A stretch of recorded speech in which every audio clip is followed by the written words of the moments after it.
Hello guys, നമ്മളൊരു cab book ചെയ്ത് വിയറ്റ്നാമിൽ Ho Chi Minh സിറ്റിയിലോട്ട് പോവുകയാണേ. ക്യാബിന്റെ driving seat വരുന്നത് ലെഫ്റ്റ് സൈഡിൽ, നമ്മൾ ട്രാവൽ ചെയ്ത് റോഡിൽ കൂടെ പോകുന്നത് റൈറ്റ് സൈഡിലൂടെ.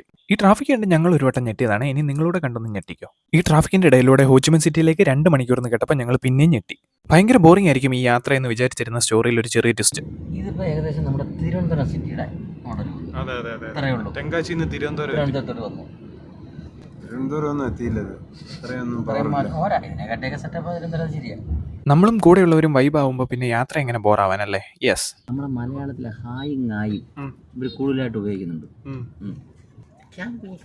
എന്നൊക്കെ പറയുമ്പോൾ ഏറ്റവും രാജേഷ് ഭായി, നമ്മളെ മലയാളത്തിലെ ഹായും ങ്ങായും ഇവർ കൂടുതലായിട്ട് എടുത്തിട്ട് അലകുന്നുണ്ട്.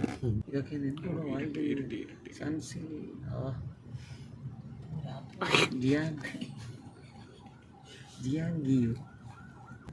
ഏത് ബോർഡും നോക്കിയോ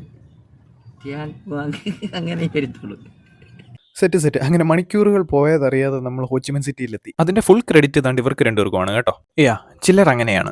ചിലരുടെ കൂടെ നിൽക്കുമ്പോൾ നമ്മൾ കൂടുതലായിട്ട് നെഗറ്റീവ് ആവുകയും ചിലരുടെ കൂടെ നിൽക്കുമ്പോൾ നമ്മൾ പോസിറ്റീവ് ആവുകയും ചെയ്യാറുണ്ടല്ലേ? മറ്റൊരു വാക്കിൽ പറഞ്ഞാൽ മണിക്കൂറുകളെ സെക്കൻഡ്സ് ആക്കുന്ന ചിലർ. Be someone who makes you happy. അതേപോലെ തന്നെ നമുക്ക് ചുറ്റും നിൽക്കുന്നവരെ ഒന്ന് സപ്പോർട്ട് ചെയ്യാനും ഒന്ന് ചിരിപ്പിക്കാനും ഒക്കെ ഒരു മനസ്സ് കാണിക്കുക.